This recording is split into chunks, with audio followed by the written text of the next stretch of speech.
আপনি কি মাসের শেষে টাকা কোথায় চলে যায় বুঝতে পারেন না? আজ জানবেন এমন একটি সহজ বাজেটিং নিয়ম যা বিশ্বের লাখো মানুষ ব্যবহার করে। 50-30-20 রুল।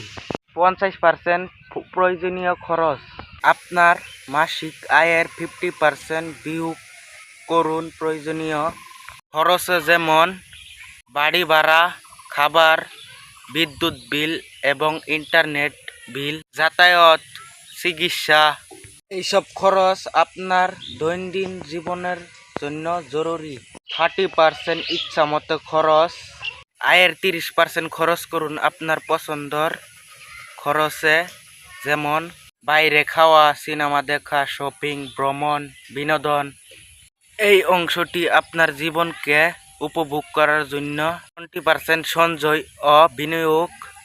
সবচেয়ে গুরুত্বপূর্ণ অংশ হলো 20% এই টাকা রাখুন জরুরি তহবিলে সঞ্চয় হিসাবে।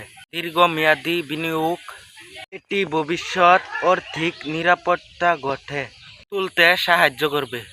ধরুন আপনার মাসিক আয় 50,000 টাকা। 50% 25,000 টাকা প্রয়োজনীয় খরচ। 30% 15,000 টাকা ইচ্ছামতো খরচ। 20% 10,000 টাকা সঞ্চয় বা বিনিয়োগ। 40-30-20 নিয়ম মেনে চললে আপনি সহজেই আপনার খরচ নিয়ন্ত্রণ করতে পারবেন, নিয়মিত সঞ্চয় করতে পারবেন এবং ধীরে ধীরে আর্থিকভাবে শক্তিশালী হয়ে উঠবেন। ভালো লাগলে সাবস্ক্রাইব করে যাবেন। ধন্যবাদ।